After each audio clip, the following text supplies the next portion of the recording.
تو سارے ڈر رہے ہیں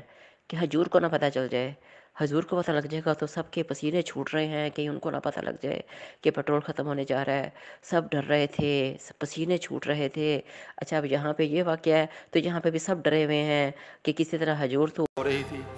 جب خدام گیٹ کھولنے لگے تو گیٹ نہ کھلا۔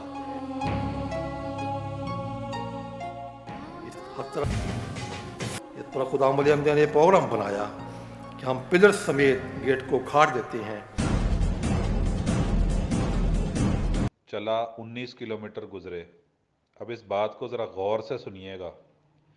19 کلومیٹر گزرے، 29 کلومیٹر گزرے، 39 کلومیٹر گزرے، 49 کلومیٹر گزرے۔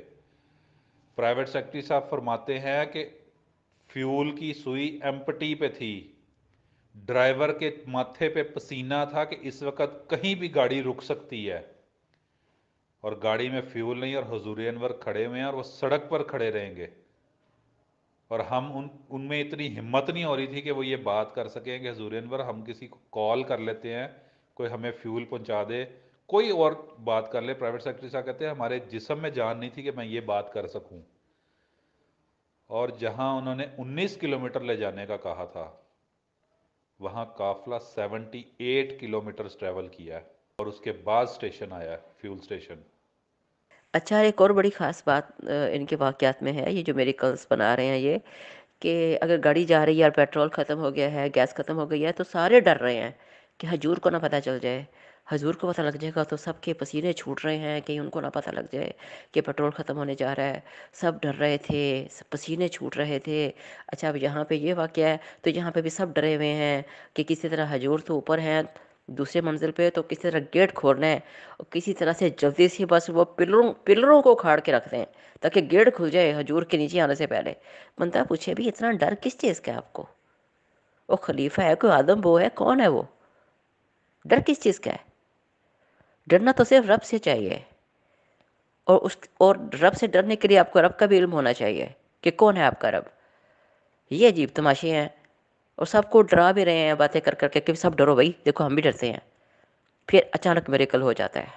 حضور سب ٹھیک کر دیتے ہیں، اور پھر سب ہنسی خوشی رہنے لگ جاتے ہیں۔ حد ہوتی ہے۔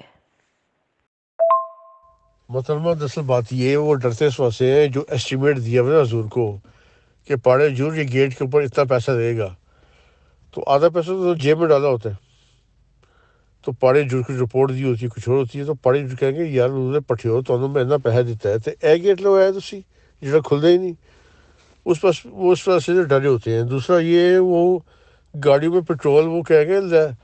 جدوں تمہیں میں کیا سی کہ پیٹرول بھریا ہر گاڑی فل ہونی چاہیے، یعنی کہ پیسہ لیا انہوں نے چیک دیا ہے، تو وہ اس کو ڈرائیور کو پکڑیں گے تو کی ہیرا پھیری کی تھی کتنے پیٹرول،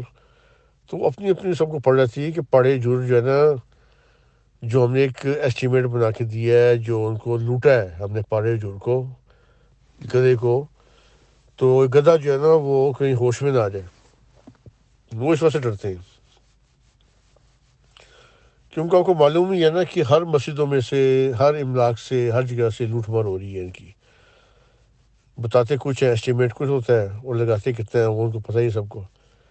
اور سارا جو مٹیریل استعمال کرتا ہے وہ بھی نکما،